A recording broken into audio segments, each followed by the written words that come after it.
Hello everyone, it's Aika and today I will be sharing with you what will you do right after you pass your NCLEX. So without further ado, let's get started.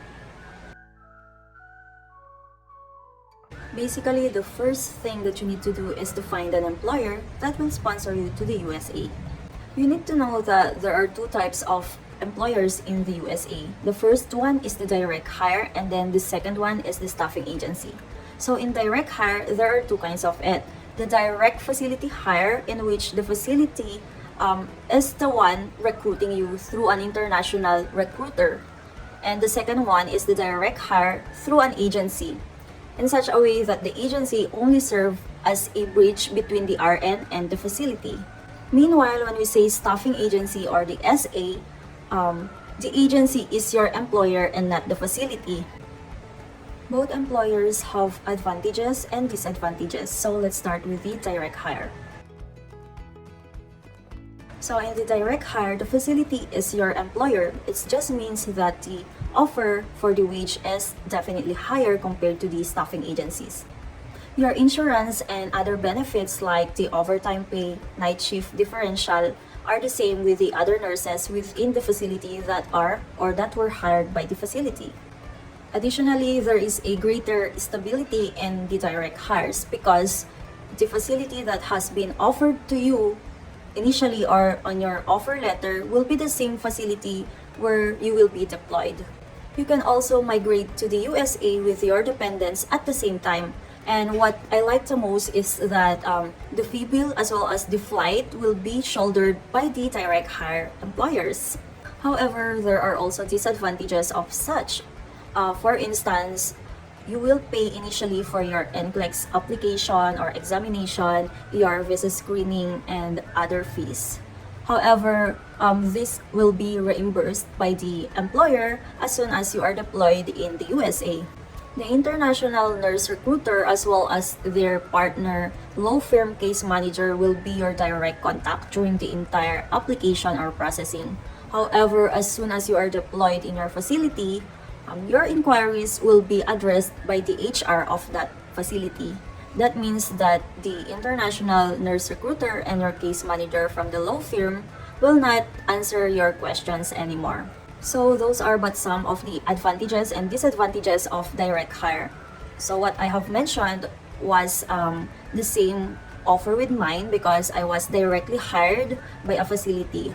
And make sure that you do an intensive research because not all direct hire are the same. They have their own unique offer. So make sure that you search it and don't just based on this information I have provided. A staffing agency has also advantages and disadvantages.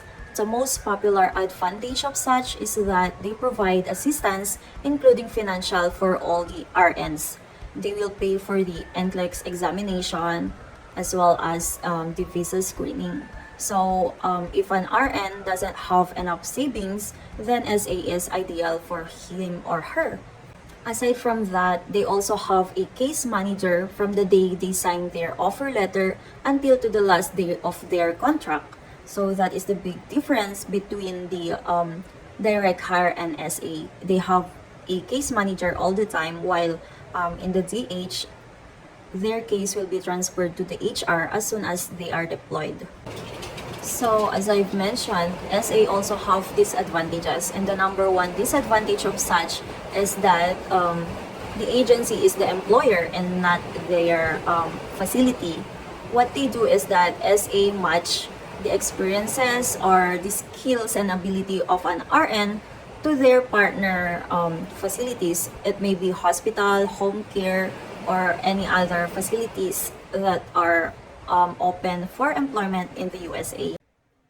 That being said, the salary that will be offered will be lower as the agency have a cut on the actual salary that is being offered by the facility. I have read an experience of a nurse that they cut up to $7 per hour. For instance, the actual offer of the facility or when you are directly hired, you are offered $37 per hour. However, if you are under the staffing agency, you will just be offered $30 per hour, and I think $7 per hour is a big cut. I have also read some incidences or experiences of the RNs that stability is unknown because sometimes they already have their ID or ready to go to the USA, ready to migrate. However, the agency is still on the process of matching the RN to their partner facilities. So the facility that was offered on their offer letter was not or is not the same or is not necessarily the same to the facility that they will be deployed in. There are also incidences wherein the RN doesn't receive an overtime pay or night shift differential because they are hired by the agency. So everything that is not stated on their offer letter or their contract will not be present as well in their actual deployment. For instance, if the OT pay or the overtime pay and then the night shift differential was not mentioned on the contract, that just means that it will not be applicable even though it is applicable to the other nurses that were hired by the facility. One thing more, SA doesn't recommend migrating with your dependents at the same time. They usually do the FTJ or the follow to join. So this just means that you cannot fly with your dependents in the USA. You will have to wait for another month for them to follow you. Those are the advantages and disadvantages of direct hire and staffing agency. However, just a quick disclaimer, I am not saying that all direct hire and staffing agency has the same or has a uniform advantages and disadvantages. It all depends on the agencies. So it is always better to ask your agency about their exact offer. Necessary information or details are easily accessible in the internet by means of searching in the Google or in the Lefora group. So everything you need to know can be found there.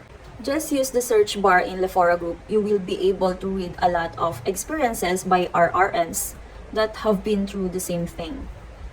So before finalizing or signing a contract, read the contents of your contract or your offer letter.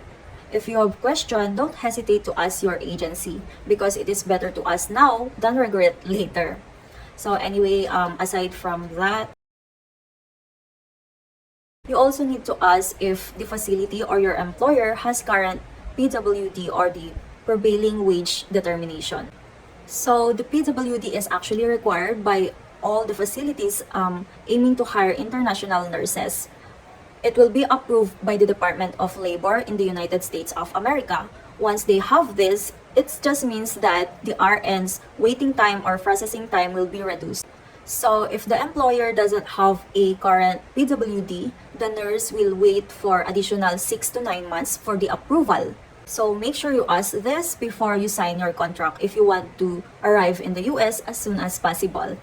I recommend that you submit or you inquire to different agencies including direct hire and staffing agencies. You go through interviews, read their offers or inquire about their offers, and it's for you to compare which is the best. And before signing, compare your offer to the prevailing wage in the United States. That depends on which states you are applying. I will attach the link of such under this video. Okay, so once you sign an offer letter or you have an employer, the next thing you do is to sign the ETA 9089. I submitted my signed ETA 9089 by June 28, 2022. And then a day after that, my case manager informed me that they have already filed my I-140. I-140 is the immigrant petition for alien workers. By July 30, the petition was approved. The approval means that the employer can hire me because there were no US qualified applicant for the position. It was only on July 21 when my case manager forwarded the I-797 or the Notice of Action. After my I-140 approval, I can check on my I-797 my receipt number, and I can check it on the USCIS website about the status of my application. So after my I-140 approval, my case was sent to the Department of State. So I tracked it online, and this is what it says. So my case was sent to the Department of State last August 25, 2022. After that, I will just wait Some RNs start their visa screening on this stage, while I started early. As soon as I signed my offer letter, I started processing my visa screening through CGFNS. If you can or you have the money, I suggest that you start your visa screening processing as early as you can. So in my case, I started my visa screening. I purchased it from the CGFNS site by April, a month after I signed my offer letter from the employer. It actually took me months before CGFNS approved my requirements, my academic requirements, my PRC requirements, because I think there is a long queue on the evaluation process, and I have read that the documents being received by the CGFNS are all stuck in their mail room. So it is better if you can process it as early as now, because the most challenging part is also in the visa screening, because it is when you will need to take the IELTS, and IELTS is obviously not an easy exam for us nurses, and it is harder than our NCLEX exam. So it is better if you start early, so you will not be pressured during this period, because anytime you will receive your fee bill.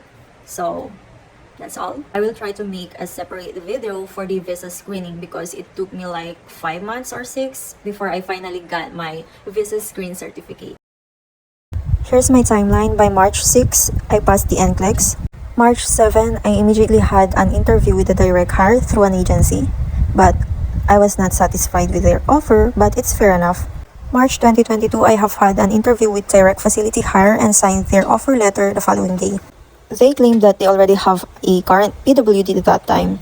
On April 21, I purchased a visa screening at CGFNS. I followed up with my case manager and signed the ETA 9089 by June 28. Premium processing I-140 was filed the following day. My priority date was July 1, 2020. By July 13, my case manager received the I-797, which says that my I-140 was approved, though it was only forwarded to me by July 21. By August 25, my case was sent to the Department of State, or the USCIS. Thank you for watching, and don't forget to subscribe if you are an RN and aspiring to go to the USA. Bye!